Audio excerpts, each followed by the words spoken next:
runners, let's talk about jumping. Do you need to jump to be a good runner? And yes, you do. And let's talk about that, because running, of course, is ultimately running is a change of support. You're on one foot, then you want to be on the other foot. So you're changing support. You're switching weight, you're switching feet. So the quicker you can change support, the less impact you have in your run, the faster you travel down the road. There's a lot of really positive things about being able to change support. So notice I didn't use the word jumping for that. So changing support is really, we use the term rebound, we use the term unweighting a lot. So the idea is if my support is my foot, right? I'm standing on my support foot, and then I want to get off that foot. How do I get off this foot and not put weight on this one necessarily? So the idea is to offset your weight and then be quick about it. So if I take my body weight, and in place you lift up, so that's jumping or hopping. So we're going to pull this foot up, and then as soon as I feel this one's on the ground, I'm going to pull it up. So it's, see, that's called a change of support. And to be able to do that, I want to strengthen my ability, one, to change support, but second, to make sure that I have the ability to use elasticity. And this is really what the jumping's about. Running is very elastic.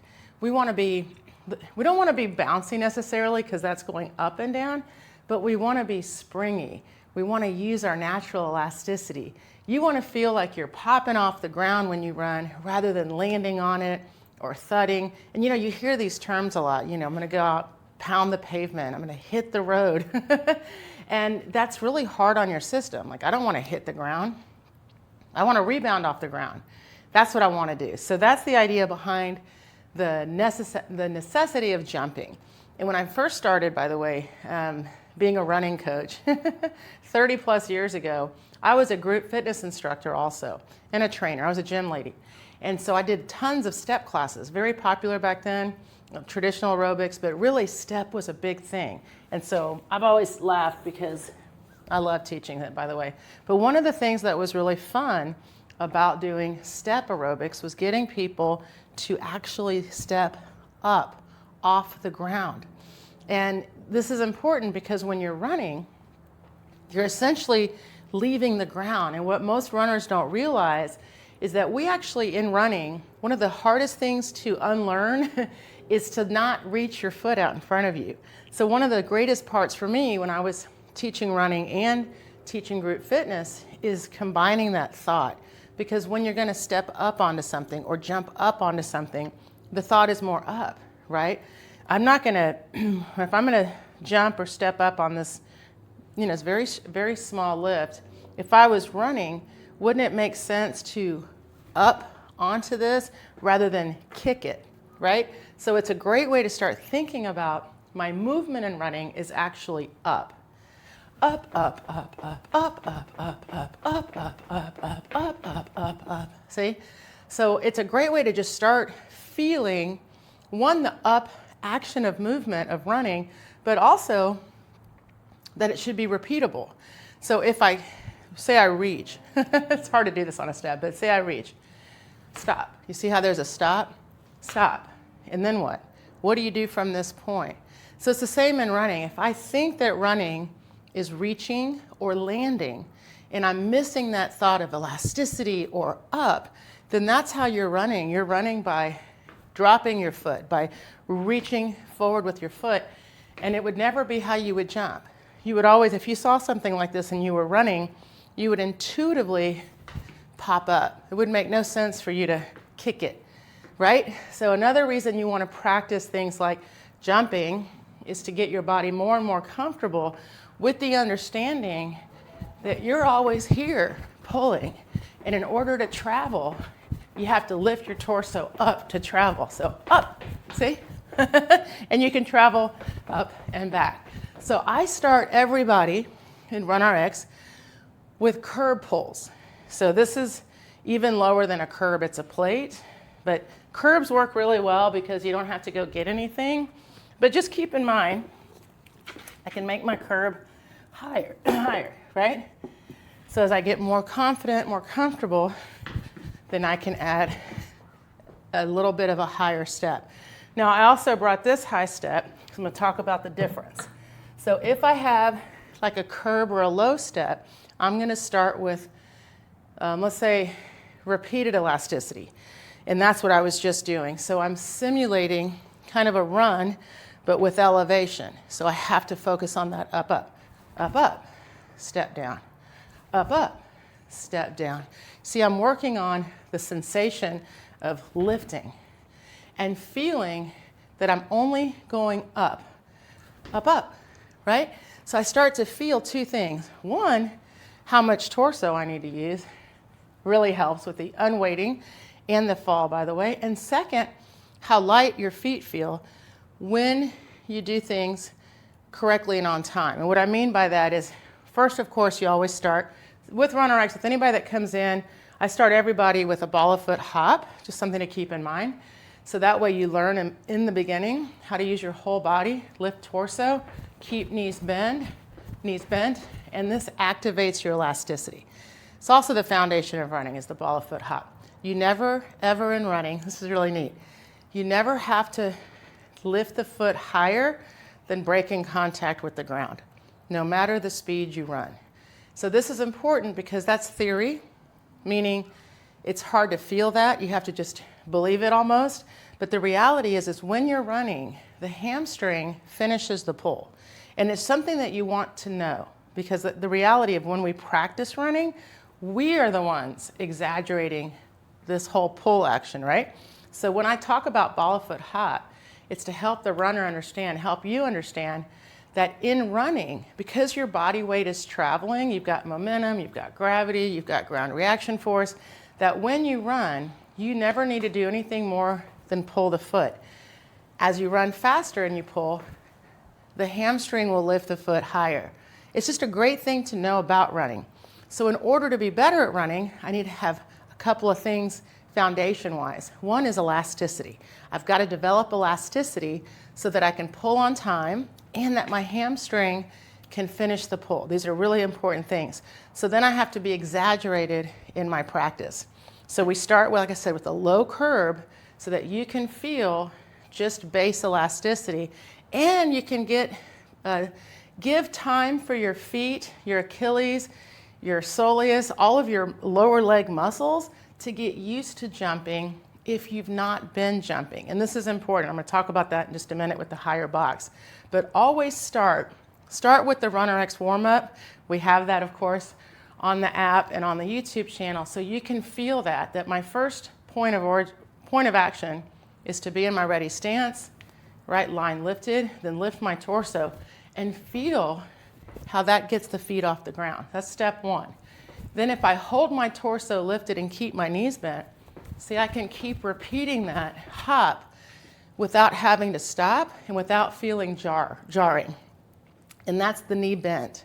So this is rebounding. So once I understand that, then I can take it and practice on a step. Up, up, step down. This is important. Up, up. Always start with just the action. The action is the up, lift the torso up, pull the foot. See? In success, you're here.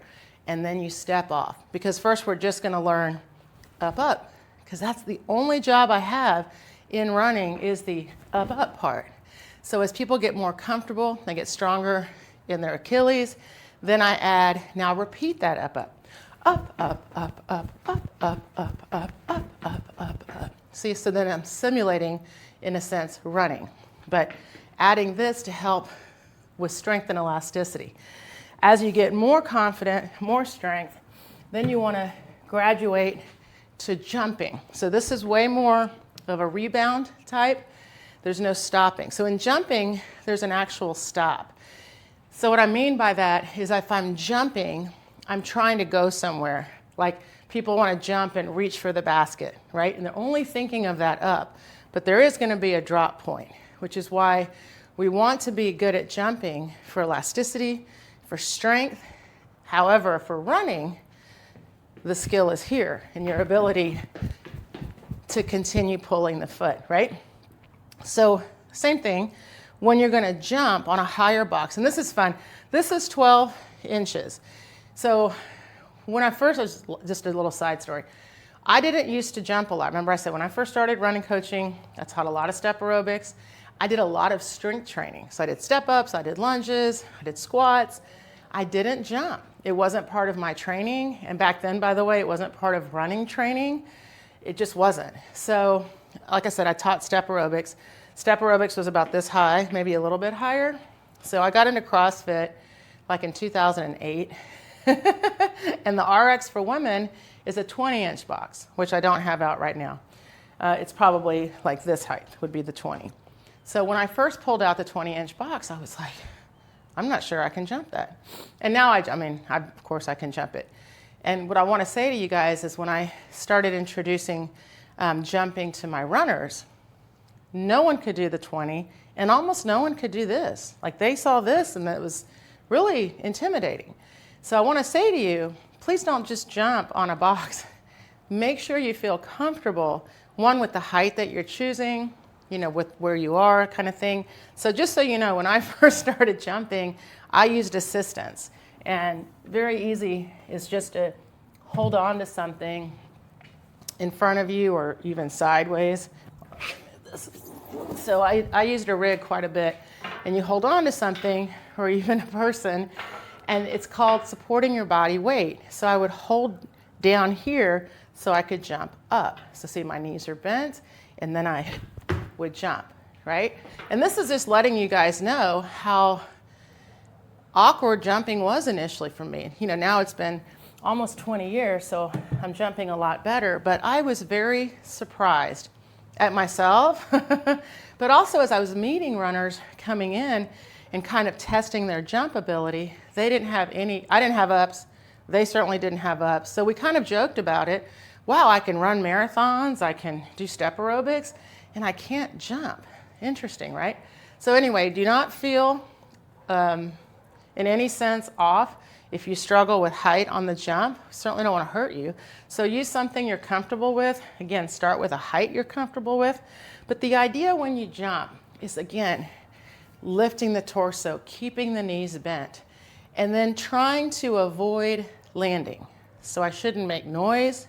I should land softly, if you will. It's kind of a funny thing to say, but it's true.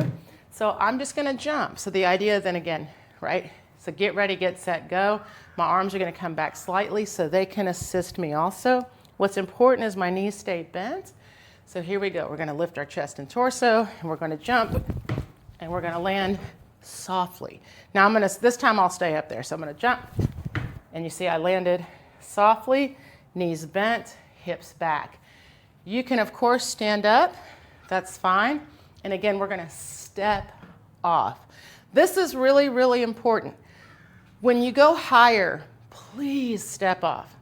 Because as soon as we go higher, remember what I said, now we're jumping and there's a stop. So before, with these low curb runs, I can do this because I'm low to the ground and I'm using a rebound. Okay? So low, you can do repeated, right? With a higher step, please jump, let yourself land, and then step off. So this is going to have a stopping point. That's the biggest difference with jumping. Now, you can get into a rhythm with jumping and just jump, step, step, jump, step, step. But because the important part is the lift, take the time before each lift to remind yourself to lift your torso, keep your knees bent, and then use your upper body. Again, it's kind of a get ready, get set, jump, right? You've got to start using your arms and your upper body. And this is important. I do a lot of Zoom classes with RunRx, so I'm doing live classes. And I'll watch my runners. I get to work live with people. It's really great. And a lot of times people don't realize that, especially if they're focusing really hard on their legs, they'll actually stiffen up their torso. So I see this quite a bit. So I'm like, remember, we lift our torso, our arms are relaxed, but they're here to help. They're here for balance, so use them. So again, jumping, arms go back, knees are bent, hips are back, and you lift, and then you step, step. If you want to jump higher, fantastic, go for it. Do you need to jump higher? Not really. For running, not really. This is a great height, but like I said, go for it. That's the fun. It's just like miles. Sometimes when people start running, they can't fathom running more than a mile. Then all of a sudden, they're running a 5K, they're running a 10K, right? So if your goal is to jump higher, absolutely. But as far as just base strength and elasticity development goes, you are really great with a curb, low plate, or a 12-inch, something small. I'm gonna show you one more thing. So I see this a lot. Then when you get stronger, single leg, things like that. But in the beginning, focus more on the feel, right? Now part 2, because remember I said we're jumping up, but there's also a reality that you're gonna land. So when you're jumping, you focus on that really quiet landing, right? It's the same when you run. So I like to also turn my body around, put my back foot here, and start also strengthening the landing. So first, of course, lifting up the torso and starting with just a little hop. Oops, let me switch feet, probably easier. So a little bit of a rebound, right? Just a very light. But what I'm doing is I'm strengthening my elasticity, developing elasticity, strengthening my pull response. So these are, again, they're just elevated hops. This leg is elevated, and I'm just hopping. As you get more confident, as you get more comfortable, then you can start adding a pull. So this is like still in the same framework of jumping, right? But now it's single leg, and instead of trying to lift up, I am trying to just hold my body weight up and off of my foot. And again, it's another great way to develop skill, strength, elasticity, and then it's a balance game. Like you do a few curb runs, you can come over to a box, do a few jumps. Again, I don't need high volume. Just a little bit consistently throughout your practice is what works. So like I put it in, I have RunRx strength workouts I give my runners. So I'm like twice a week, curb runs, a few jumps. It's enough. We're not trying to be the best jumpers. We're trying to be the most efficient runners, right? So have fun with the jumps, have fun with the curb pulls. Let me know if you give it a try. And then again, when you're running, it should feel very light on your feet. They should be easy to pull, holding that torso lifted. That's the benefits of the jumping. All right, guys, thanks so much for watching. If you subscribed, thank you. If you haven't, please do. And if you've got friends that want to run pain-free, please share our great knowledge with them or our channels. And again, we've got the free app, got a bunch of free content, of course, on YouTube, and then all the regular stations. And you're always welcome to join us at runrx.fit. Thank you, guys. Have a great run.